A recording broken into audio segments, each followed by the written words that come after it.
Because again, we were like, okay, well, now we're out of business, right? Like we took, I mean, to get the money to pay the guy, right, the attorney, I borrowed a hunk of money from my in-laws, my wife's mom and dad, and then put some money on my own credit card, like ran it through our Critical Laser credit card machine, and then, got some other cash from, my mom and dad and put all that thing into a bucket. And I'm like, here's the money. Right? Because he made it sound like this is easy. We do it all the time. Dude. Just give me the money. And you're like, okay, I can do without this money for a couple weeks. Yeah.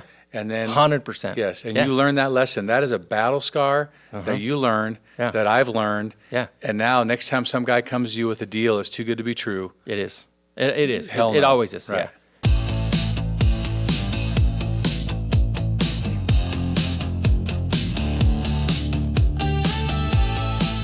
Cool. Welcome to Bootstraps Battle Scars, the podcast by entrepreneurs for entrepreneurs. As we invite guests on our show, we invite fellow entrepreneurs, people that have lived there, that have lived it, that are living it, and we like to hear their stories. And we hope that as they tell their stories and share their experiences of bootstrapping and sharing some of the battle scars they've had, that you might be able to pull some knowledge and some nuggets out of here that might help you out. So I'm Chris Shurian. I'm the host of this awesome podcast, and this is Mike Petersen. Now, Mike, we've known each other a long time. Yeah. 20 years. 20 years. And and you and I both grew up in the entrepreneurial world. Yeah. And we've both had our scrapes. We've bootstrapped. We've had some battle scars. We've been down that road. Yeah. Yeah. Yeah. I think all good entrepreneurs have had a few bumps along the road. If they haven't, they're lying. If they say they haven't, they're lying. If they say they haven't, they're lying. And if they actually haven't, then I would challenge them as entrepreneurs. To a duel. Or a duel. A duel. Or both. Why not? The winner of the duel is the true entrepreneur. I would agree. Okay, let's do that. I would agree. That'll be our next podcast. Okay. Pistols or swords? Dueling entrepreneurs. Pistols or swords? You choose. We watched a movie last night, and it was Fists or Knives. Oh, yeah. Fair. You've probably seen that show. Either way. Yeah. The bike riders. Oh, I did. Yeah. Fists or knives. Fists or knives. And then the guy brings a gun. To the gun. Yeah, to the knife fight. Fair. Not fair. Yeah. And then it's over. Yeah, it's over. Okay, Mike. Yes, sir. See, we're going to have fun. This is going to be a good time. It'd be great. Yeah.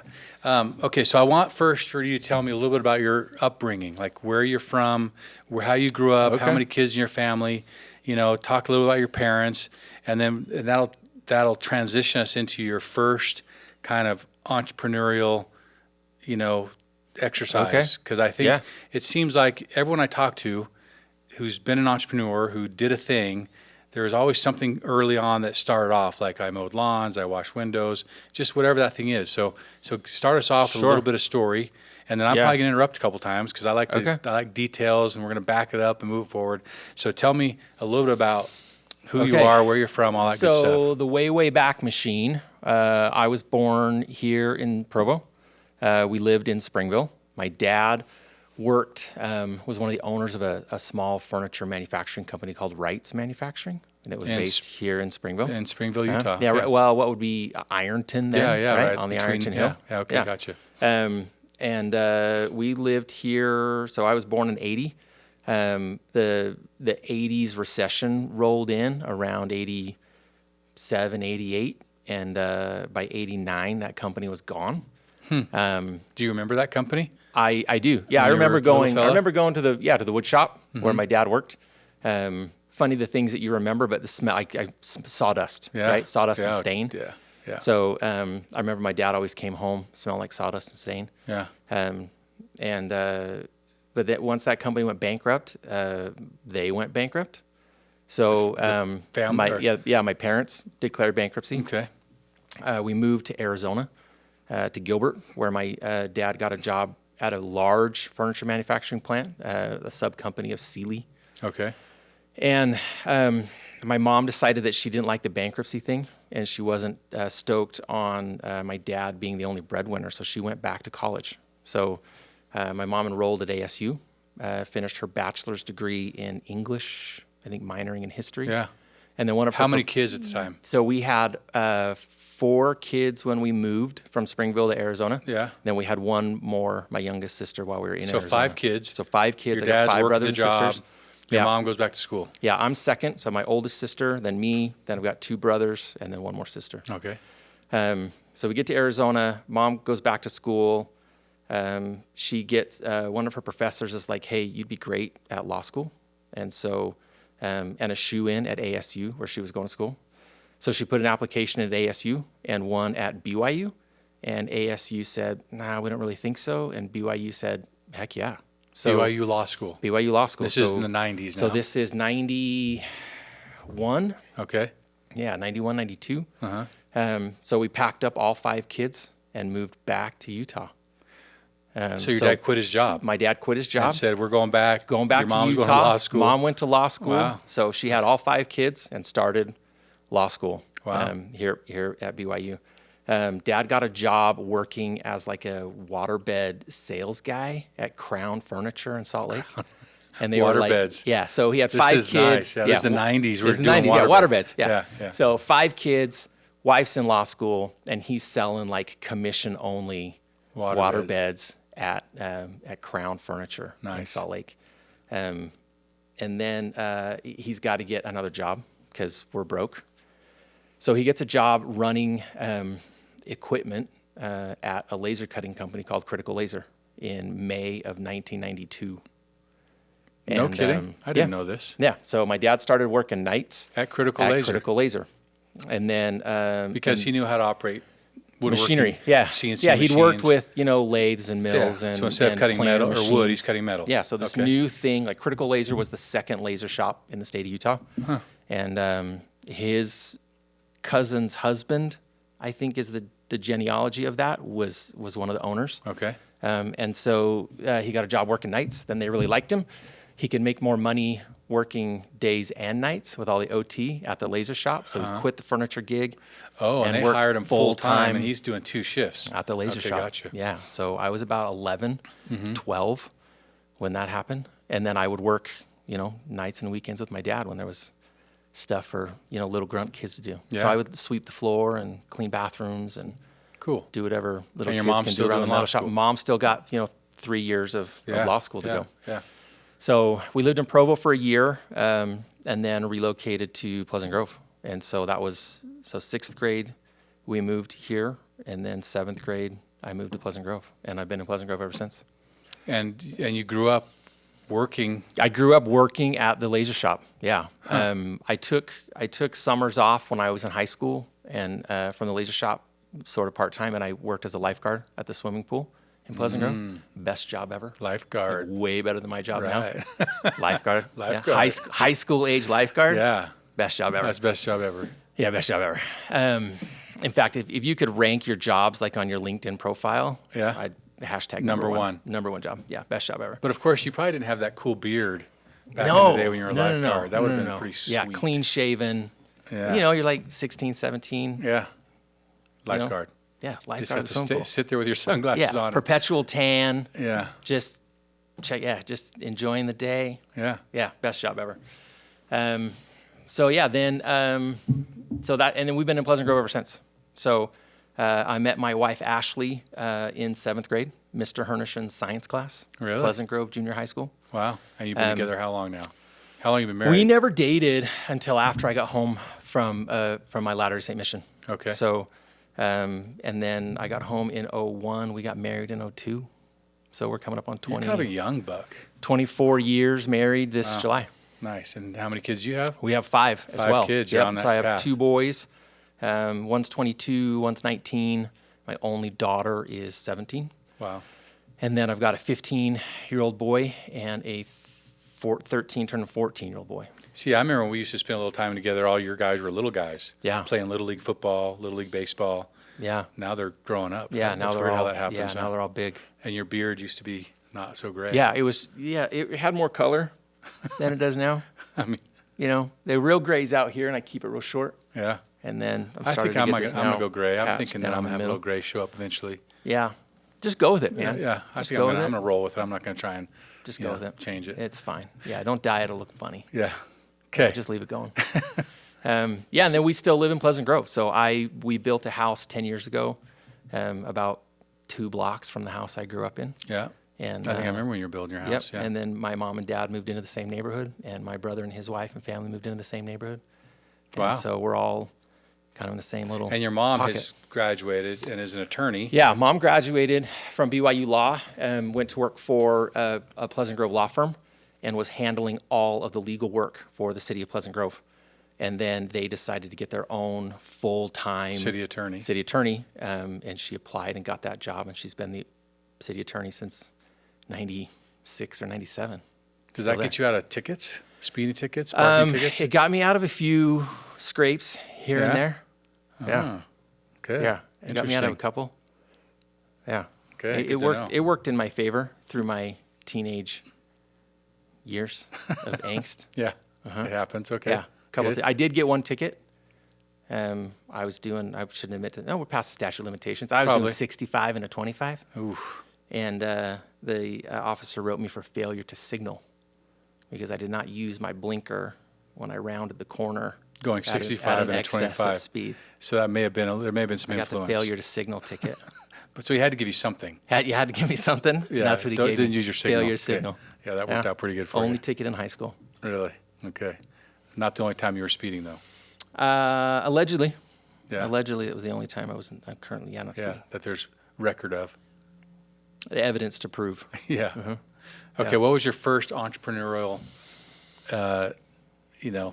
exercise? Did you have one of those? Lifeguarding wasn't really it. Maybe it was. When we first moved here in Springville, I delivered papers. Mm-hmm. I was a paper boy.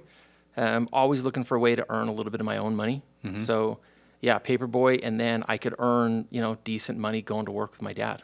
So I grew up in that laser shop. Working. Worked there all through high school. Took a break to serve a mission, came home, went right back to work at Critical Laser. I would work days when my college schedule would allow, and then I worked nights when the college schedule wouldn't allow. That was my gig. I've been in and out of Critical Laser since 1992, 93. And now you own Critical Laser. That's Yeah. your business. Yeah. So, and we'll talk about that. But growing up, working there, sweeping, did you ever see yourself like someday owning Critical Laser? No, I hated that place. Yeah, I mean, if you go back and read any, sort of journal entry I might have written down or, I did not. Yeah, I wasn't going to do that. It was tough. I could see the wear and tear on my dad. There were 5 original owners and they didn't get along. And I watched them whittle themselves down until there was just 1 or 2 of them. And then they sold it to my dad with 2 partners. And they got along, but couldn't figure out how to make the business go.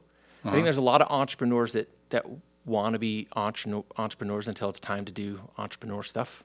And then Right. they don't do it. So they have right? what Michael Gerber called an entrepreneurial seizure Yeah. because they're working and they think, we might as well just own this ourselves. We might as well own it ourselves, Right. except they don't think of, hey man, what if there's not money for payroll? Or what if we can't pay ourselves? Yeah. Or, most entrepreneurs don't have health insurance. It's So, different. Yeah, it's different. Yeah. And so I think my dad's 2 partners had a hard time with that. My dad had, good stability at home, right? Wife was a city attorney, and that created stability with health insurance. A lot of some of the risks I think my dad could take as an entrepreneur were available to him Because by he the had this stability of the second that makes income in sense. our house. Sure. Yeah. Yeah. So it wasn't as dire as it may be had he had a wife at home. Yeah. Yeah. So Yeah. okay. Yeah. So their home lives were different. I don't fault his other 2 partners. Just they had different at-home lives, Yeah. things that worked and didn't work. And so if it was time to skip a paycheck, my dad could figure that out where, some of the other partners who didn't have second incomes couldn't make that work. Yeah. That makes So sense. there's that balance between home life and entrepreneur business owner life, which is tough. And then I think they made the biggest error I think you can make in owning a business with partners, and that is everybody's an equal partner, right? 33.33% Yeah. of every. Because it's got to be fair. Yeah, and Gotta you be just fair. can't get past it, right? Yeah. So I mean, at when least it's- there's 3 of them. That's better than just having 50-50. Yeah, but you know, you get these things, right? Like I remember 'em, growing up, they were like, "Oh man, we're gonna get, you know, someday we're gonna get a company truck." It's like, no, you're gonna need 3 company trucks. Yeah. You can't not just one owner can have a truck. All wouldn't the be fair. 3 owners need a truck. Yeah. And so yeah, it just became burdensome for the size of the business. So how long did they do making that it for? work. They bought the business from the original owners in '98, I think the end of '98. And then I bought into the business in '06, and I bought the other 2 partners out in 2011. So I graduated college in '06, '07 from UVU. You know, what's interesting, really quick, Garrett, who's here before you, you know, one of the pieces of advice, which you probably heard, was, you know, make sure you have a partner that has a very similar familial situation. Yeah. And I've never really Yeah. heard that before, but you know what you're talking about is a great example of that. Like your dad was in a little bit different situation just because his wife was working, had a good job, was successful, made good income, whereas his partners didn't have that. So decisions being made, hard things that had to get done, were a little bit different for your dad than they were for the partners. For sure. Which causes Yeah. a little bit of friction. Yeah. And you know a lot of people wouldn't think of that. You know, Yeah. I never thought of it that way, but it makes perfect sense. Yeah, it does come out that way, right? Like I remember my dad having conversations with partners like, "Hey, we're skipping payroll," and my dad was like, "Hey, you know, we don't have it," and the other 2 guys were like, "That's not a thing," Because they're it. I get paid. Yeah. So in his brain, he was like, "Okay, well, you know, I'll skip the payroll then," and then health insurance became really tough, and so since my mom had health insurance through the city, Yeah. you know, they dropped dad off the health insurance, but the other 2 partners still Had needed to keep it. right? Right. And so they're being paid, that's being paid Right. on their behalf. Right. So this fairness is also becoming not fair. Yeah. So what I started to see as the son, but working in the business, is these other 2 partners were getting benefits for this that my dad wasn't getting, but they all had the same ownership. Yeah. Yeah. And then they all had to get the same pay. So no matter what they were doing in the company, everybody got the same salary, right? Same W-2 income. And if there's a distribution, obviously those have to come out by equity. So yeah, it became messy, which was kind of what happened was, again, the recession, you know, they don't use the R word, but '07, right? '08, things got rough. Yeah, it did. And critical laser wasn't doing very well. A lot of metal shops weren't. Manufacturing was a tough industry. So some of the loans were getting called due, and it just wasn't going very well. So the way I actually got my ownership in the business is I refinanced all of their debt. So I went out to the banks and said, "Hey, I've got this company. I need to refinance the debt. And if I refinance the debt and got the other 2 partners off of all of the loans, so they were no longer personally guaranteed, houses weren't liened, right? They could just clean walk away, then I would assume the debt." And you were just out of college. 26. And what did you study in college? I'm a criminal justice with an emphasis in law enforcement major. So it totally directly connected to what you were trying to do with your so business. I started. You were going to be a cop. I started college. You wanted to be a cop. I started at UVSC as a business management major. UVSC, right? UVSC, yeah, as a business management major, and eventually, after 2 or 3 semesters, they sent me a letter putting me on academic probation because I sucked so bad At business. at school and business. Yeah, you're they were perfect like, "Yeah, entrepreneur." you're horrible at this. Yeah. Go find something else to do." Yeah. And I had 2 buddies that were doing the CJ program, the criminal justice program, and they were like, "Dude, come do this." And isn't your brother in law enforcement? My younger brother is a police officer. Okay. Yep. He's coming up on 20 years. And you speak that language. That's why you speak. I know you speak that language. Yeah. So, and I was super interested. So that was fully my intent once I switched majors, was to work law enforcement, federal. I wanted to do federal law enforcement. So either ATF or DEA stuff. Maybe undercover stuff. Yeah, I would have fit. You could probably do it. Would have maybe. worked. Maybe. Yeah. Could have I think done so. it. You'd fit right in. Yeah. But I got through an interview process with the ATF, and they were like, "Man, just to be honest, you're not coming back to Utah. Like, you're gonna move." And So went home. you went and applied and started Yeah, down went through the that road. application process, got into some interviews, and the ATF guy was like, "Dude, you're not. Just so you're aware, like, you're not coming back to Utah." And by then, Ashley and I had both Maddox and Connor, so we had 2 kids. And I was thinking, God, I want to move my 2 kids around. And my great wife was like, listen, whatever you want to do, like, we'll do it. Yeah. But that's about the time the company was almost gone again. So, my point of view was that my dad was about to see another bankruptcy, and that was going to be super bad. And so I just kind of came into this, well, I think I can fix it. I think I can fix this. Yeah. And so just got hyper-focused on it. So you went in and worked out a deal to take over all the debt. Yeah. And then did the 2 partners go away at that point? Yeah. Or They turned their stock back in. Yep. they didn't want money. They were happy to be out. They could go do something else. Just get me out of here. Yeah. Yeah. So, I mean, at that point, right, when you're an entrepreneur and you're personally guaranteed on all the loans, that's pretty scary. And the bank's calling and they're like, hey, we're going to come lock the doors. We're going to sell the equipment. So they were distressed. Yeah. Yeah. They were pretty stressed out. So the opportunity for them to be able to say, look, I'm just going to go get another job and my house is no longer on the line and I'm no longer personally guaranteed on loans and I can just get out of here. That was a huge relief. I think that was a good relief for them, right? So I went to all the banks and all the banks looked at me and they said, you're 26 and you have a condo. What else do you got? And a degree in criminal justice. I got a wife and 2 kids. Like, I don't know. What do you want? Yeah. So we had about a little over $1 million in debt that needed to be restructured. And this is on equipment, the the machines, lasers, all that stuff. We had was 3 lasers, and some other equipment. And was that forklifts. The debt that they used that they went and got to buy out the partner? Yeah. So part of it was some debt. They had wrapped in their buyout with one of the pieces of equipment. So, which hindsight being 2020, right? Not the best decision because then they're over leveraged on that piece of equipment. And you're only making money on your equipment if you can get it paid off, and then you're really making money on it. So and that was still burdened under the debt. So I went to all the banks and they said, we're not going to do that. The assets don't match, what we need to collateralize. It's not going to happen. So I finally called the last bank, which everybody said don't go to, which was Zion's Bank, because they were so conservative. Yeah. And I got a loan officer referred to from a buddy, and Steve Bruff was his name. And I said, Steve, what do we do? And he was like, well, I don't know. Let's work it backwards. Let's figure out how much we can get you qualified for, and then we'll just see. So I qualified for a whopping like $650,000. Yeah. And which was half of what we needed.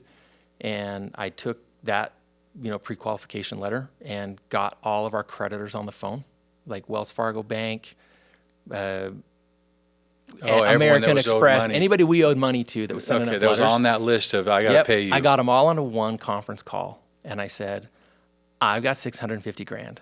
You can all take half of what we owe you, and we'll redo this deal, or you guys can come get it and sell it, maybe get and see what you pennies. Get. Yeah, and everybody's super mad. They were really upset. They were loud. But you had them all, and they're all like, "You can't do that. We got paper. We got this." 100%. How did you come up? Okay, now hold on a minute. So you're 26-year-old. They didn't teach you this strategy in criminal justice class. Negative. Like, where'd you come up with this idea? First of all, I think entrepreneurs are problem solvers. Yeah. So I think the goal was get the deal done. How to do the deal, not really the problem. The problem is the end result of the deal, right? How do we recollateralize the debt? Get the loan in place, get these guys off to wherever they want to be without being partners anymore, and put Critical Laser in a place where we can control it and make some better decisions. And your guy at Zion's Bank was a hero. Yeah, so he had to have been helping you structure the deal. Yeah, he started the ball rolling. Yeah. Let's figure out how to get you half. And so I didn't know where I was going to come up with the other half, but got everybody on the phone, super angry. And then finally, the largest note holder was Wells Fargo. And that guy said, we'll do it. And once the big guy said they would do it, everybody else said they'd do it. And was Wells Fargo the biggest number too? Wells Fargo was the biggest, yeah. Of the 1-2 or 1-3, Wells Fargo was 700 or 800 of it. Right. And so a big number. Yeah. Yeah. And one of the guys on the phone said, hey, we've got personal guarantees on these other 3 guys. We'll come get their houses. And I said, you can try, but they all have second mortgages. So they're maxed. Yeah, you're done. You can't force them out of their house. The housing market was down, So This was this. And when was this? yeah, 06, 07. Oh, Yeah. you were right there. Yeah, housing right market's on the down, right? precipice. Yeah, of so the bank has bad. to have, even the SBA, they have to have a certain amount of equity in your home to force you to sell it. So if there's a first mortgage, a second mortgage, No, and values are down, and the values are going down. The house isn't going anywhere. they can't push you out, Yeah, right? So yeah. these guys keep their houses no matter what. The bank and the leaners can come in and try and sell equipment, but again, you got used equipment on the used equipment market. You're maybe getting a nickel on the dollar. Yeah. Maybe. Yes, but an auction, So the whole mess. yeah, and at that point, I was offering 50 cents. So it was a good deal. And they took it. And they took it. Wow. So you rolled into Critical Laser. Is your dad still a partner at this point? Dad's still there. Yeah. So me and my dad. And then those guys are gone. And really me, my dad, and my mom. So the way they broke up the equity on their side is I owned 50%, dad owned 33, and mom owned 17. Why not 33, 33, 33? I feel like that's a bad structure. Yeah. Yeah. I mean, that's how they wanted to do it, and that's how we signed onto the paperwork that way. So it gave mom a seat on the board, which, right, she's an attorney. So That helps. yeah, she's smart. And we met, weekly on, or at least, monthly on financial issues and structure. And we got really, I think, more granular than other family businesses do. We actually did a pay study and said, okay, well, my role was the president. That was my job.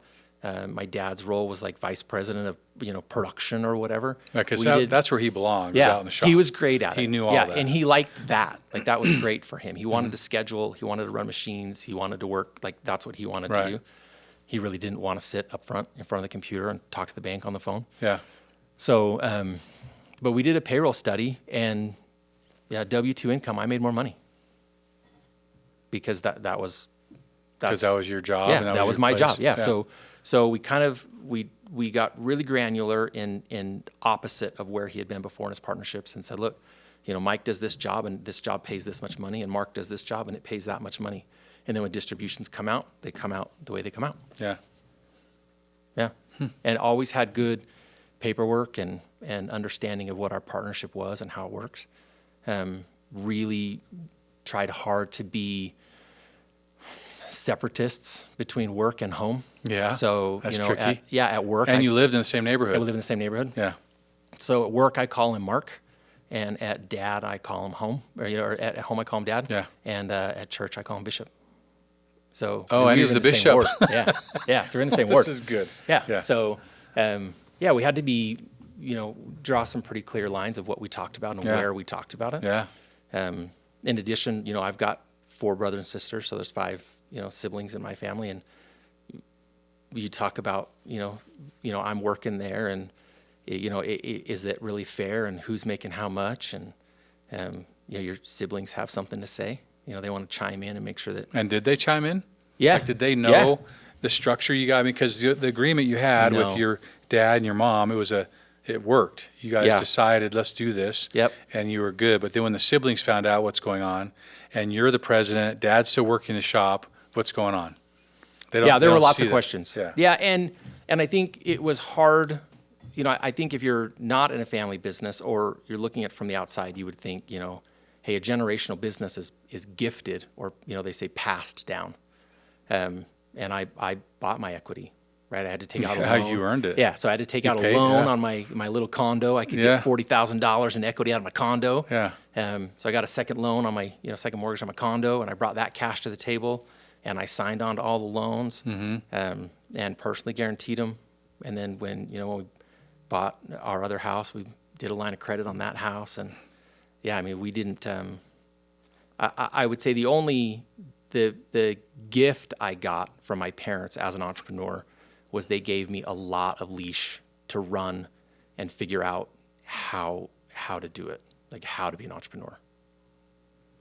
When you became president of Critical Laser, they really did step back and let you do your job. Yeah, totally. Yeah, they totally stepped back, let me do my job. I had to bring things to the board for approval and conversation, and they always had input and things. But and the board was you and your dad. Me and my dad and my mom. The shareholders. Mm-hmm. Yeah. So I would Which is a very smart strategy. Yeah, it was great. Like, every business owner underestimates the power of having that team, that board situation. Yeah. it was good. Yeah. And then, I'd be like, hey, it's time to buy a piece of equipment. And they'd be like, how about no, right? Because, new lasers are a million plus. And I'd explain why and what we were up to and how, the taxes worked. And I'd get the accountant on the phone and I'd be like, explain the pluses and minuses. And So you had to sell it to the board. yeah, I had to sell it to the board. But that was my job, right? Which probably helped you make good decisions. Yeah. I would bring Sometimes the we idea don't to the make board, good decisions. sell it. Yeah. Show them that it made financial sense, and this is how we're going to do it, and this is how it works. And some things I got outvoted on, and they'd be like, So there were some things where they said no. Yeah. Like I was like, why don't we have company Porsches? And they were like, no, They said no to that. that seems silly. That is- And I was like, does it though? That is Like ridiculous. That's a little hardcore. all the other guys are doing it. Are they liberal? Yeah, they're borderline. It's when it comes to spending. Are we going to get canceled? They're pretty they're they vegan? pretty conservative on the financial, Yeah. right? Company Porsches. Yeah, That's a like no-brainer. and Everyone for knows. real, like I had to learn, like just because I had $1 in the bank account doesn't mean I could burn through it. Yeah. But they helped you. They provided balance. Yeah, for sure. So, I mean, I imagine there were some things that you brought to them that they said no to that maybe you down the road realized that was probably a good decision to make. Did you ever have any of those experiences? Probably a good decision at the time. My adversarial nature was to just figure out how to do it anyway, right? So if the answer, there was a point where I've been driving the same truck, my red Ford truck, my F-150, had it forever, right? Yeah, you did. It had like 300,000 miles on it. And I drove that truck for a long time. And I was like, hey, I want to buy a company truck. And they were like, no, right? That we don't have enough profit, right? We could take that money home. There's other things we could do with that money. And so in my head, I didn't hear no. I heard we need to make more money. So, right? There's an answer. Yeah, like that was my answer, Yeah, right? Like, okay, cool. We're not making enough money for this truck. Well, I still want a truck. We're going to go make more money. We're just going to make more money. So I can get a truck. Yeah, that was my logic. Yeah. And so, Which isn't, yeah. No, yeah, they were right. And I'm like, cool, I don't have to sell you on, I see your understanding. Like you want, more money in the bank account and I want a truck. So the answer is if I want to get what I want, we just need to put more money in the bank account. So when you went and buy the new truck, did you have to go back to them and say, okay, there's more money? That's exactly how I did it. We got it done. I'm going to pick up my new truck. 100%. And they sat there and went, oh. Yeah. Is that what we said? Yeah, they were like, yeah, good for you. Nice. So we always did a really good job of balancing the accounts, right? So I kept a spreadsheet of, if I spent $1 of company money on something, we showed kind of back and forth that was happening, right? So there were some company vehicles on the balance sheet, and they got a company vehicle at the same time I got a company vehicle. So you still did that. Yeah. We still, but different than. I mean, you got to a point where you could afford it, and you did it. Yeah. We got to a point where it was like, hey, this works, and so, I bought a truck, and I love it. Were there any decisions that you went to them and they said yes that you maybe wish they would have said no? You ever have anything like that happen where you look back and go, "Wow, that was a dumb decision"? That's a good question. And something might come up. Not that I can think of. My own perception is my reality, and I felt like I was always sprinting to the next thing, a little toddlerish, like just running to things. So I don't know if they ever brought me an idea that was like, hey, we should do this, and I went, no, bad idea. Like I was always running in with a new thing, something new, shiny. Yeah. Okay, so when you took over the business in 06-ish, what kind of revenue was the business experiencing at that point? Just under 800,000 ish. Okay, and then what happened after you took over? Did you see some? Well, you rolled right into another recession. You rolled into a pretty gnarly recession. We were right in the middle of it. Yeah. So revenue stayed the same in that ballpark, up or down, 5% or so. My dad and I used to joke that like 860 grand was like the ceiling. Stuck at that number. We could never break 608. But going through that recession, you were doing great. Yeah, we were okay. You were maintaining, so you were essentially growing against what was happening all around us. Yeah, the rest of the market was crumbling. Yeah. We had gotten a new piece of equipment I think I remember back when you were making $1 million purchase. Yeah. And you talked about that. Yeah. And that was a big deal. A big deal. There was gray hair starting to form back then. Yeah, that's probably when the gray hair started. Yeah. Yeah, I mean, each one of our lasers is $1 million. And, when your business isn't even doing $1 million in revenue, and you're like, am I going to buy $1 million piece of equipment? In fact, I think, didn't you have an open house? Yeah. And you had like a taco truck there? Yeah. Yeah, I remember coming to that. Yeah, that's right. And you were like, here's the new laser. Here it is, dude. And it's cool. And we're like, that's $1 million. It was wild. I remember that, yeah, it was wild. But the industry had made a big jump out of what is a CO2 laser into a fiber laser, which is like the plasma. Yeah. It's okay. where the beam, to be a nerd, it's where the beams actually generated the laser. Mm-hmm. So laser stands for light amplified and stimulated by the emission of radiation. Laser, Laser. That's a thing. So the old lasers were made in a resonator that uses CO2 gas, so they're called CO2 lasers. Mm-hmm. The new machines are called fiber lasers, and that's because the laser's generated in a diode system and then delivered down a fiber optic through fiber. Cable. Oh, so way cleaner, way more accurate. Cleaner. The biggest difference was speed. So they were significantly faster. So there, a couple of guys in our market had gotten fiber lasers, and since we bill by the hour, they were crushing us. They were taking parts that we were charging, $10 for, and they're like, well, we'll do them for $450. Because they literally could do them for Because they literally quicker. could do them in half as much. Yeah, the biggest jump we made, we had a customer that would order 8 sheets of 3/16 steel, and each sheet we knew took an hour to cut, and that was, we knew we had an 8-hour day. When this one job would roll in. And when we installed our first fiber laser, and stuck that job on there, each sheet was coming off every 15 minutes instead of every hour.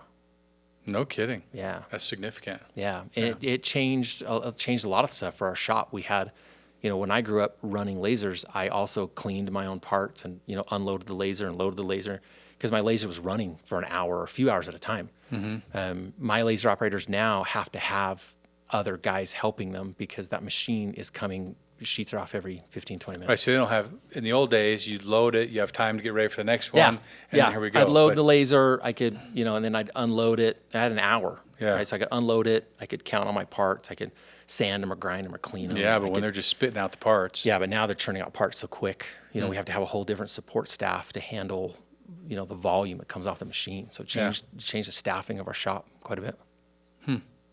And then it sounds to me like you guys, as a partnership, had very specific roles in the company. Very defined. Which is also a challenge that a lot of entrepreneurs and partners run into, is whose job is what. Yeah. And it sounds like you guys did that right. Yeah, very defined. Some things, shop guys would walk up to me and be like, hey, we need to do this out in the shop. And I'd be like, you should be talking to Mark. I don't do that. Mark. And same thing, right? The guys in the back would be like, well, we need, to buy these tools and we need to buy that. And Mark would be like, hey, go talk to Mike. Yeah, Mike does that. Yeah. So I was pretty lucky. My dad and I went to lunch together 4 days a week for 15 years or something. Yeah. Yeah. Nice. Super great. Yeah. Cool. And then, just a good opportunity. We partnered really well. And now you said something about you bought out your other partner. So have you since bought them out?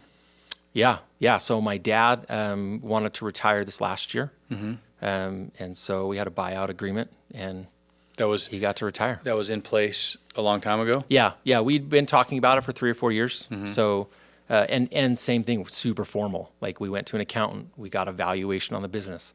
In fact, we got a couple valuations on the business. So my biggest concern was that at any point in time, if my siblings wanted to say, hey, Mike took advantage of the situation, I was terrified of that. Yeah. And so I wanted everything to be bulletproof and independent. Hey, look, we had an attorney. This attorney drew up the paperwork.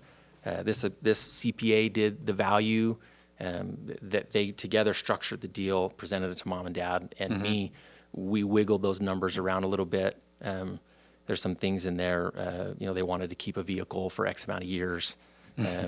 So we wiggled this number and then kept a vehicle in there and kind of cell phones. There's all the things that are wrapped up in like a lifestyle business, right? And that you got to figure out. You have to think about. Yeah, right. Yeah, who belongs? Where does that vehicle go? Yeah. Right? Does the company own it? Do you own it? What about your cell phones? Where are those bills? The Amazon Prime account, like all the things that are intertwined into a family business like that. How do you unwind those and separate So them. you put together an agreement with your partners? Yeah. Yep. Mom and And, dad. And they I said, came to an okay, agreement. we're ready. They said, here's the number. Dad said, look, it's this year I want to retire. And so the end of 24 is when he retired. And I think I've seen him at the shop like 4 times. He really retired. Oh yeah, he does not come. He does not come to He's work. out. Yeah, he's gone. Yeah, well, now he's bishop. Or he was Yeah, bishop. we see him but he's he's great. He goes to and from. He has a shift. He works at the LDS Temple in American Fork. He is volunteering time with Tabitha's Way because he can drive the forklift. So he goes down and helps them unload milk and things from trucks and trailers. And he does that 2 days with a Mike week. Carter. With Mike Carter. Yeah. Mm-hmm. And then. He's got a list of honeydews that my wife has created, and since we just live, we're backdoor your wife neighbors. is giving you honeydews too. Yeah, he comes Hey, over Mark, I got a and list. and works on things at my house, and he'll go to my sister Marissa's house and putter around, and he's just got to chase all your constantly- kids to sporting events. Yeah, and He's in that. they're at all the things. Like my parents, like grandma, grandpa, the century. Did your And they're mom at retire as well? all she's talking about it. But she's still doing it. Yeah, she's still doing it. Yeah, she's still doing it, but I've heard it will be sometime in 2026. That is to be believed when seen. Yeah. Yeah, we'll see. And the buyout, it was a good buyout, it was a good arrangement. Yeah, You it's a felt good good buyout. about it. Yep. They felt good about it. It just Yeah, happened. there was some contemplation over tax implications, right? Do you do a big lump sum? Do you do some buyout over time? That's the thing. Yeah, so it allowed us to really look at what was the most beneficial for them, financially, as far as like I said, tax implications and what was coming on. So we picked a good number that was fair. Everybody looked at the couple valuations we got, and we said that's a pretty fair number. And then looked at what he wanted for retirement and how long they wanted to spread that out and the best tax implication for them, and structured it that way. And then you had to replace him. Or did you have Yeah, people? yeah. Or was that hard to replace Mark, the guy who's really been doing this so long? And So they're not on the board. I mean, they're out. out. They're not shareholders. They're not on the board. It's you. Oh my gosh, dude! I'm running around buying all sorts of stupid stuff. Like No one's telling you no. No one is watching the candy store. New truck? Yeah, new truck. You name it. Yeah, whatever. I'm running. Now it's good. Yeah. Yeah, it's pretty bad. Yeah. But yeah, they totally retired. The way I replaced him is I got rid of all the equipment he ran and bought new equipment. There just wasn't a way around it. So Really? he was great on these pieces of equipment that we had That were been around for a long time. Yeah, I mean, he knew how to run them, knew how to maintain them. Right. I So mean, he had the magic touch. They He were could great talk to the machine and make it do its thing. And he had just a steel trap of a brain, and he could remember. But new guy how comes things went in, together. doesn't know anything about this machine. Not gonna do it. He's not going to be nice to the machine. The machine's not going to be nice to him. Not gonna It's do going to it. be ugly. Yeah. So you just replaced it with new we equipment. replaced those. Yeah, we replaced those pieces of equipment.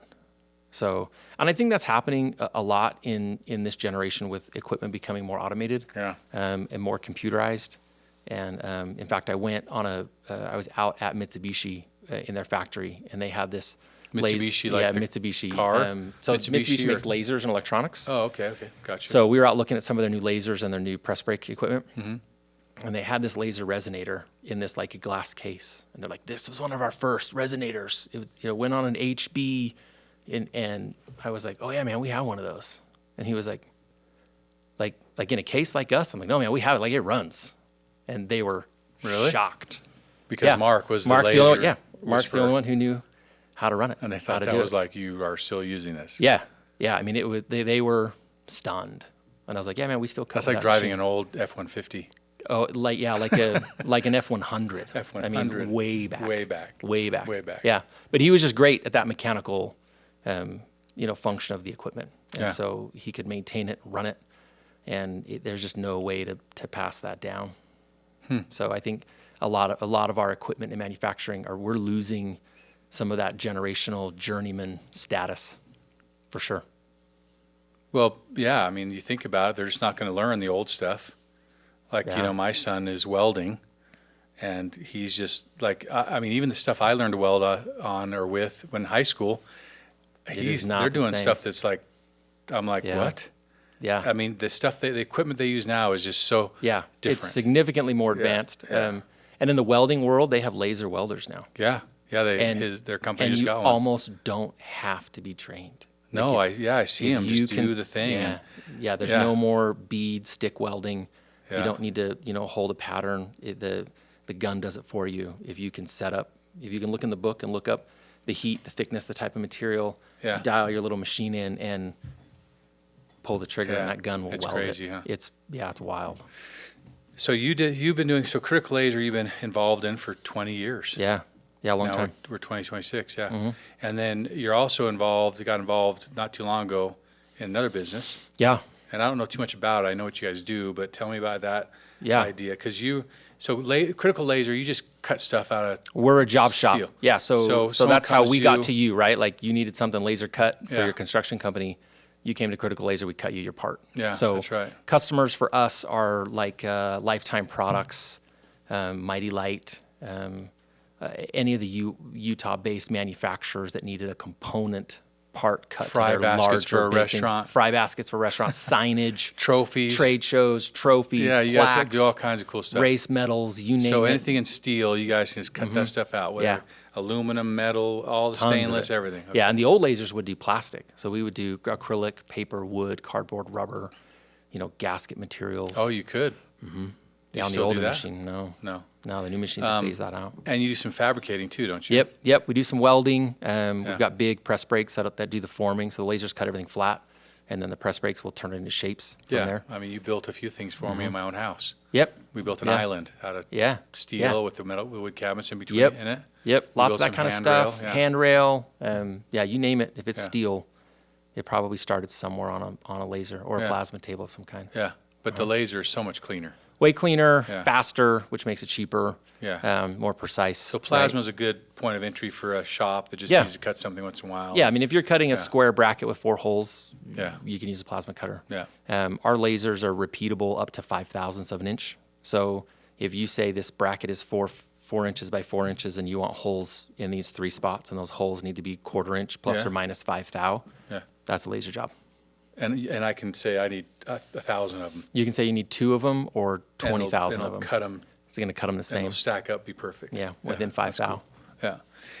Okay, so tell me about the new business you got going on. Yeah, so the new business is called Spire Ranges, and we do indoor-outdoor shooting ranges. So Which is quite a thing these days. It's quite a thing. Yeah, most of our customer base is law enforcement, local, state, federal, municipalities. We do some commercial work. That's maybe only 15 to 20% of what we're doing total. But like we've done ranges here in Utah for Lehigh City Police Department, American Fork City Police Department. We did a commercial range at Legacy Shooting Center, which is 90 South in Redwood.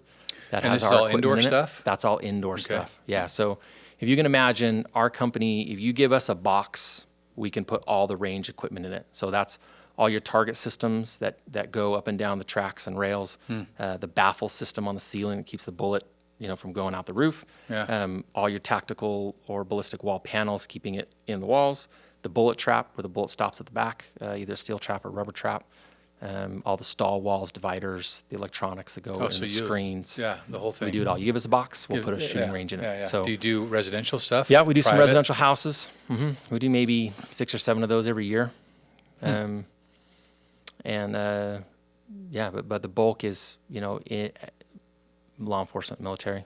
So And I'm assuming you got into that because of your laser cutting. yeah, Because there's probably a lot of parts that need to be cut on the laser. yeah. So we did growing up. We did a ton of work for another local company called Action Target. They were kind of the big target company in the state, and we did all their manufacturing. Then they started to expand. They bought their own equipment and stuff over they're just as old as Critical, so 30 something years old. In 2020, I got called by you would say it's a family office investment firm Okay. that had invested into a company called Downrange Headquarters, which they had rebranded as Spire Ranges.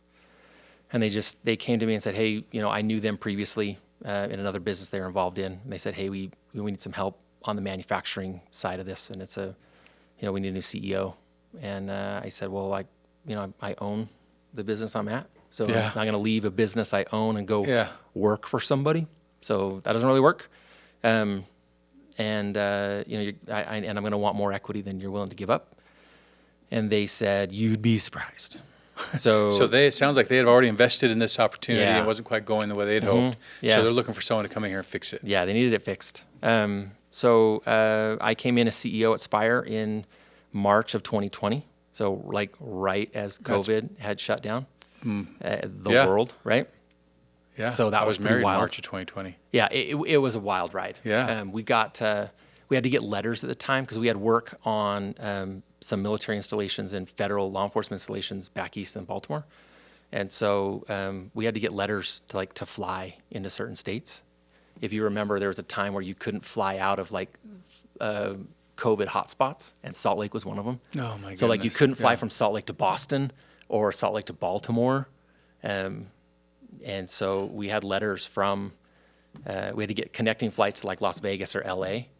And then we had letters that said, hey, we know we're from Utah, but Yeah, and we're the like Secret Service wants us Yeah, at their facility. yeah. We got to go. Yeah, we're kind of important. So that was kind of a wild Wow. ride for the first couple months. So that's how I got to Spire. And then I actually bought out that capital company in September of 24. Oh, you did? So I executed that buyout just before I executed the buyout at Critical. Oh, wow. That was a lot of buying out. Yeah, you just do it. You just do it all at once. Go for it. Yeah. And buy company Porsches. Yeah. Right?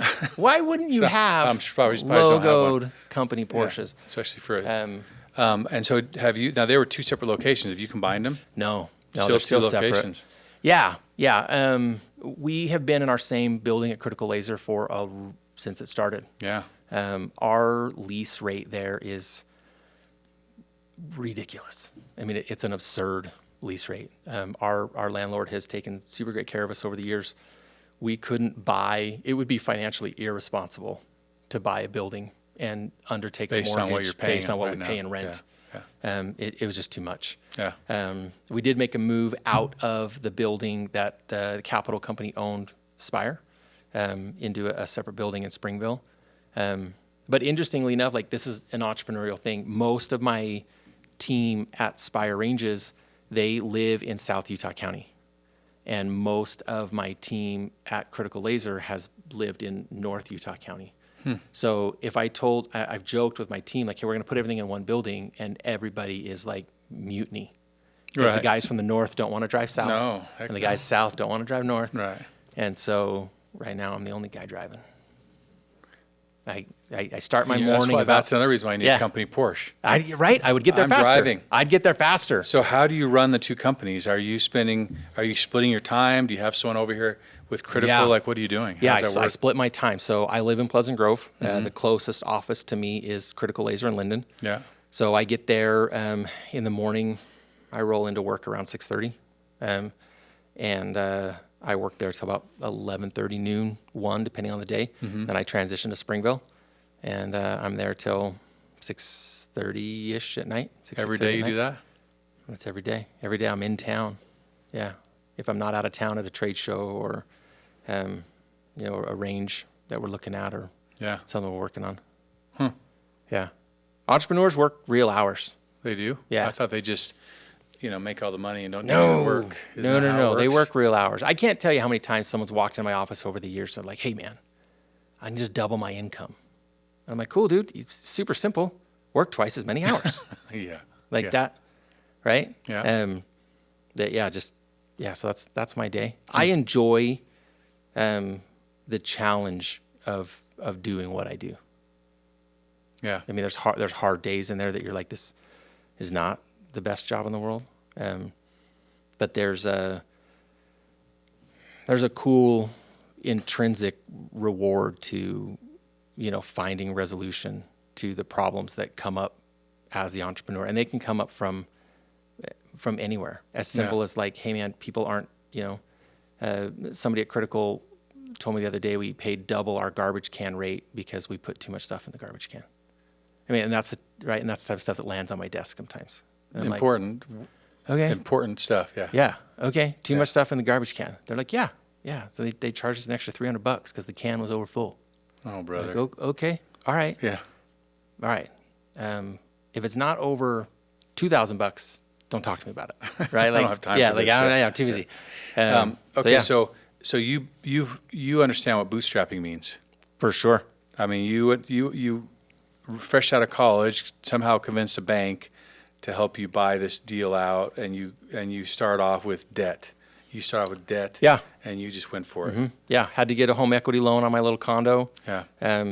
Had to personally guarantee, sign on the loans.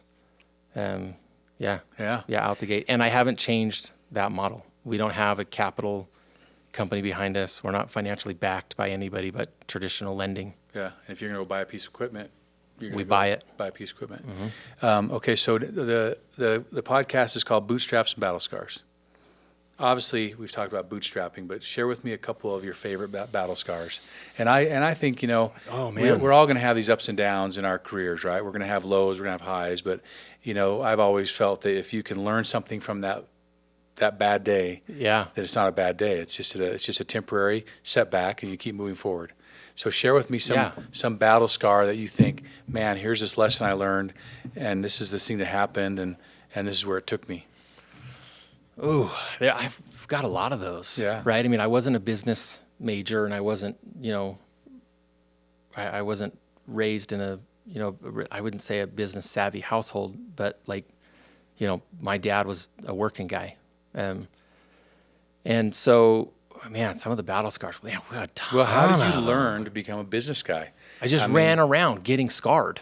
Yeah. I mean, we had, right in the middle of that first buyout, my dad still had two partners. We were trying to figure out how to not go bankrupt. Yeah. And ran into a local attorney who said, "Oh, easy, dude. You just get what's called a private placement memorandum." And I was like, I don't know what that is. What is that? Yeah. And he's like, "Well, it's a way to sell a piece of your company." And I'm like, "Okay, how does that work?" And he's like, "Well, we draft up the paperwork, and then we also have a list of investors that like to invest into these PPMs. So you just write up the paperwork, tell us how much of the business you're willing to sell and for how much money, and then we put in the investors, and then you just sell a piece of it. You just recapitalize your business that way." And I was like, "Sweet." He's like, "How do I decide how much it's worth?" He's like, "No, just give us a number." Okay. So I was like, "Well, let's sell 10% of it for $1 million. Yeah. That'd be great." Yeah. Right? I literally no idea. I'm typing on my computer using Word to create graphs and charts from our QuickBooks. And I'm like writing out all these numbers, and then they plugged them into a thing. Right? And that went super south. Super south, super quick. Come to find out, the attorney does not have a list of investors. They never do. Certainly not a list of investors that want to give you $1 million for 10% of your business that isn't even worth $1 million. Right. So, but he paid him a fee. We paid him a hunk of money. Yeah. A stupid amount of money. Yeah. So he got paid. He did. Yeah. And we had to find another local attorney to sue an attorney to get our money back. You were telling me that story, cluster. and I'm sitting here going, like, "Oh, this sounds bad." It was bad. And it was bad. It did go bad. Oh, I'm glad it went bad. I don't want to say that. It was throw things up the wall. Because that sounds really bad. It was really bad. Because really again, bad. we were like, okay, well, now we're out of business, right? Like we took. I mean, to get the money to pay the guy, right, the attorney, I borrowed a hunk of money from my in-laws, my wife's mom and dad, and then put some money on my own credit card, like ran it through our critical laser credit card machine, and then, got some other cash from, my mom and dad and put all that thing into a bucket. And I'm like, here's the money. Right? Because he made it sound like this is easy. We do it all the time. Dude. Just give me the money. And you're like, okay, I can do without this money for a couple weeks. Yeah. And then 100%. Yes. And you learn that lesson. That is a battle scar that you learned, that I've learned. Yeah. And now next time some guy comes to you with a deal that's too good to be true. It is. It is. Hell It no. always is. Right. Yeah. It's always too good to be true. There's still people out there doing that. Yeah. Yeah. Like sure. The guy that says, I've got investors who want to invest in your business, and or invest in your project, and you got to pay me $10,000, and I'll put together the package, and I bring them to the and table. we'll do it. And I got investors, and you pay them the $10,000, and what do you get? Tons. You get paper. Yeah. That's worth nothing, and their investors are all of a sudden not interested. Oh man. And I was a total 26-year-old sucker. Yeah. Right. Looking at this attorney who was like, dude, he's an attorney. Yeah. Right. Reputable attorney. Sponsored. There's a battle scar. It's one of the sponsors at BYU. Like all the things. You're like, oh, this is the guy. This is the guy. And then, you $40-something thousand later, you didn't get anything. Yeah. We didn't even get the paperwork for the private placement memorandum. You didn't even get that? No. Like he didn't just at least print that off his Word doc? No, And which should be in least lawyer that. world boilerplate, right? Just Fill on in the names and the dates, and then you just send it to every find, No, search, replace. yeah, we didn't even get that. So Wow. found an attorney who was willing to sue an attorney. Those are hard to come by. Really? And did you get your money back? We almost got our money back. Did you get some of it back? We got some of it back. Oh, okay, but not all of it. Yeah, but not all of it. But we actually had to we had to go all the way, and we had to sue them. In fact, we went into a meeting, and I said, look, this isn't working for either of us. Just give us our money back. And their legitimate word-for-word response was, sue us. Because we're lawyers. Yeah, sue us. Wow. So ran into an attorney that would,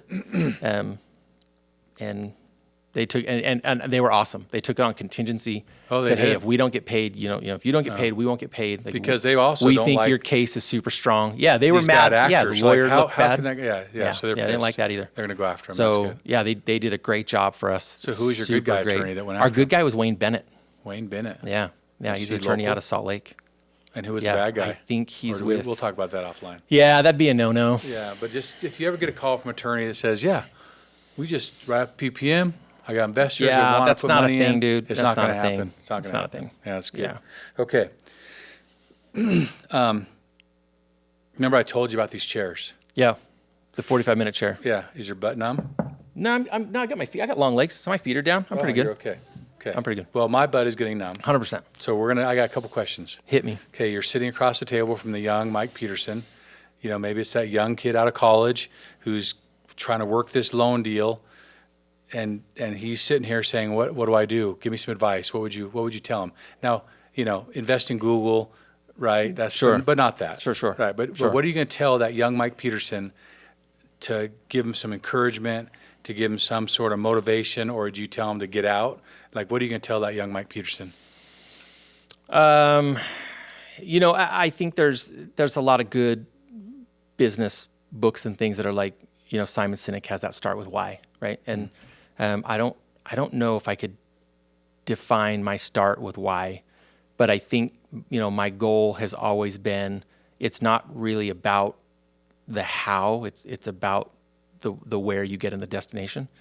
So even, talking about how to restructure the debt at Critical Laser, I didn't know how I was going to accomplish that task, just that the task needed to be accomplished. Mm-hmm. So if you can stay focused on the end goal of where you're going, the how that road's going to change. I mean, it's like I said, part of our road was like, hey, this PPM thing is going to work, and then it's not going to work, and then okay, well, let's try to figure out get the guys off the loan. Well, how's that going to work? Well, I don't know. Like, let's go to the bank. Okay, cool. I'll just go get a loan. And then the bank's like, you're a moron. Yeah. So, and you're broke. So you're broke and you're dumb. Yeah. So, Yeah, and I was like, okay, well, how do I work? So how I got to where we were going. So I would say, don't be afraid to decide where you're going without knowing how you're going to get there. Just forward progress and momentum. Yeah, just set a target and go after it. Yeah, just work that and don't end be goal. discouraged if you get knocked off this path. There's going to be a path. There's going to be a way to get right. there. Yeah, and solve the actual problem. Yeah. Right. The problem at the time wasn't that the bank wouldn't give me the loan or I couldn't do this. Right. The problem was, hey, we needed to restructure the debt. Yeah. So how that happens, it doesn't really almost matter how. It's just that's what we're trying to get done. Plus, you found a banker who helped you do it. I've talked about. Someone said this to me, a couple weeks ago, but when they started their business, their uncle who helped invest in the business to help them go was a mentor to them. The piece of advice he gave to his young nephew who was going out and starting a business was, who's your banker? And find a banker and become friends with the banker and have a relationship with the banker, because a banker can do more for you than you could possibly imagine. Yeah, for sure. I mean, you and I both know that, right? Yeah, and what's been interesting for us over the life cycle of being an owner at Critical Laser is my banking relationships have changed every 4 or 5 years. So even banks go through cycles of what they're up to, right? So Zions Bank really wanted the deal at the time. 3 or 4 years later, they didn't like the deal. Right. And we actually restructured that loan with U.S. Bank. Because they were now saying, US we Bank, want this kind of U.S. stuff. Bank wanted the business, Yeah. and they wanted that type of SBA loan, and they have things cooking in their back office. They liked this deal, and they wanted a new piece of our equipment. So they wanted to do the equipment loan plus this refinance deal. So we switched all of our banking from Zions Bank to U.S. Bank, and then we were like, man, U.S. Bank. After about 4 or 5 years, they're like, oh, they don't really love on us. They don't, come by the office and say hi. But man, the guys at Rock Canyon did. Yeah. And we had this 'Cause local they're Rock trying to Canyon build their bank. business They're and trying to do the same thing. So they're Pleasant we're buying a new Grove. piece of equipment. And they want us involved in the business. They're in Pleasant Grove. We're in Pleasant Grove. Same thing. We switched to Rock Canyon. We did a ton of banking with CC Bank based in Pleasant Grove, and they have been spectacular. When it was time to put together this buyout deal for Spire, they didn't want it. It's just timing. Yeah, they were like, they didn't say why they didn't want it, but they didn't want it. Central Bank of Utah did that deal, and they've been spectacular. My loan officers there have been good. The boards have been good. Yeah. The loan committee, all the people, they love what we're doing. And quite frankly, they've got the rest of our business. I keep some at CC Bank, but the bulk of my business happens at Central Bank of Utah. Yeah. And having those relationships, Huge. like, for example, your Zions guy, having one guy there to help you think through the situation and make it happen. You could have talked to another person at Zions Bank that could have never pulled it off. Yeah. Right. Yeah. Right. So it's that those relationships are huge. Yeah. Yeah. They're big. And find, my other advice is find people who will just be honest with you. Yeah. Not going to string you along. Yeah. I mean, there were a few banks we went to, man, they knew they weren't going to do the deal. No, and we they pushed couldn't say paper no. They didn't want for to say 2 no. or 3 months, and they knew they were going to say no. So Yeah. just tell me no. Yeah. Zions was the first bank that was like, hey, I think we can do this. And they were the last bank to go to. I mean, I'd gone to everyone else. Yeah. Okay, next question. You're sitting across the table from a young entrepreneur, not yourself, just a young whippersnapper that says, hey, Mike, I want to be an entrepreneur. I want to go do this thing. What do you tell him? Or her? Or it? Or they or them? Do your Canceled. best. Yeah, you guys got canceled, Canceled, dude. yeah. You made fun of a protected group. Native Americans? That's not the group. Ah. But separate your home life from work the best you can, and do a better job of taking care of your physical body. I was 30. I'm 45 now. I was 34 when I was diagnosed with type 2 diabetes, and in talking to my doctor, he was like, "Yeah, man." He's like, if you really took that deadliest jobs in America list, it's not really the crab fishermen in Alaska. He's like, it's entrepreneurs. If you were to make them their own group, he was like, entrepreneurs have the highest rate of heart disease, high cholesterol, high blood pressure, obesity. All of the things stack up on you guys because and he could regurgitate my day to me. He was like, here's what happens. You get up, you skip breakfast, because you're tired and you got to get to the office before everyone else gets to the office. So you rush out the door, no breakfast. You probably start your first can of Coke at 9:30 in the morning, and you have 1 or 2 of those before lunch. Then you have 2 or 3 with lunch. Then you got a couple to get you through the afternoon. You have a couple with dinner. He's like, you probably drank 12 Cokes by the end of the day, plus the couple of candy bars to get you through. You only go to lunch if you have a lunch meeting. If you don't have a lunch meeting, you're working through it. Yeah, you're working through it. And you might get home for dinner on time, but you probably don't, which means you'll either skip dinner or you'll have like a bowl of cereal With your or Coke. a peanut butter and jelly sandwich. And you'll come home thinking about all the stress from the day. You'll have massive amounts of cortisol in your system from stress, and that will crush your body. Find a place to meditate, slow down, find a hobby, play with your kids, take your wife on a date, do whatever you're doing, but you got to unplug and turn off that business brain for a minute, figure out what does that for you. That's good advice. That's great advice. That life balance. And I'm not going to call it life-work balance because it's life balance. It's total life balance. You have to balance yourself, your work, your family. It's critical. And there's cycles, right? So when the capital company called me from Spire in 2020, I had just gotten home from 10 days in Hawaii with my wife and kids, and I didn't have one work phone call. Not one work phone call, not one email, not one text message. And it was like, that's every entrepreneur's dream, right? Like, hey, this business is going to run all by itself. It's just going to send me checks. I'm going to hang out on the beach in Hawaii. Dude, I was doing it. I was hanging out on the beach in Hawaii. Nobody freaking called me. So then I get home and they present this job and it's work, right? Like I'm looking at it. I know what it takes to turn a company around. I'm like, this looks ugly. And, I presented to Ashley and she was like, yeah, that doesn't sound smart. Like we want to go back to that, like the late nights, the early mornings. How are you going to do this? Okay, so what did your partners in Critical say? Yeah, so because they're used to that's a great question, right? So I came to my partners. I'm like, hey, I want to take this other gig, and they were like, okay, what does that look like? And we mapped out how some of our responsibilities and roles shifted. Dad took on a few more of the things I was doing in the office. We readjusted our W-2 income. Because I was working less hours. Working over here and working over there. Yeah. So we came to a new understanding where Mark was taking over a few more of my roles. I reduced my income a little bit. He increased his income a little bit based on our new roles and responsibilities list. For the first little while at Spire, I took a really reduced income. And by little while, I mean like the first 3-4 years. And in the first probably year, 18 months, I was going to Critical probably at 5 a.m. and making that shift to Spire about the same time, maybe 1 p.m. But Spire had so much to do that I was probably there till 10:30 or 11 at night. So we're back to those nights where like my wife's driving my kids down to the office to bring me dinner and we're saying hi and goodbye and reading a couple stories or whatever we're doing and I'm staying at work and they're going home. So again, bad work-life balance, any balance at that point. But understanding that was going to happen in that short burst of time. And now it's significantly more controlled. I only work 12-hour days. That's it? Yeah. You feel lazy? No. Well, yeah, a little bit. Yeah, in comparison. You can take time off. You can take your wife to Hawaii. Yeah, we got Jesse Eisler does that big, he calls it the big ass calendar thing. We bought one of those this year and have already marked out what vacations we're on. And we've got, we've got a little mini. You bought one of those calendars off the interweb.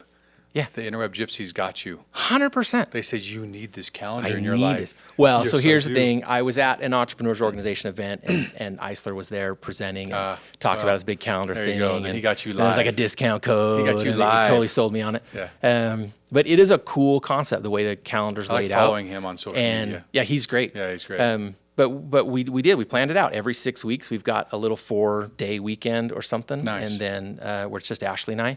And then it's about the same opposite intervals. We've got something with the kids on it. And then we've got 2 big trips where we're out of town together. Ashley and I are going to Japan. Nice. We've got trips to Lake Mead, Bear Lake, a couple motorcycle rides. Of course. But they're visual on the calendar. Yeah. And we've made a pretty good commitment that those will exist. I won't alter that schedule for work. And what I learned over the years being an entrepreneur, because I'm so much older than you, which makes significantly me wiser. Significantly wiser. Right. Is that if you prioritize that and you put those trips in the calendar, it works. Like the business works around it, especially even if we start it young and start early, just get in the habit of taking a Friday off once a month if you can. Do these things, plan these trips, and create that balance. And the business will mold around that. It'll exist around that. A lot of us entrepreneurs don't think it will. Like we're so stressed out and we're so like, I've got to be there, I've got to do everything. But to build a successful business, your business has to work around that. Yeah. Yeah, and when you asked how do I do it, I have a good team in both places. I'm not a fan of the word employee or employer. I think those are pretty objectifying, right? Employers fire employees. So I try really hard to use vocabulary that shows my team or my staff that we are just that, right? Like this is our team here and this is our staff here. Nobody works for me. Like we're all working together. We're an integral part of this team that makes up our company and our business. And so, I mean, they have to know that you're looking out for them, and hopefully they'll look out for you. It is difficult. A lot of the times there really is an us. I don't want to say us versus them, but there really is an us and them.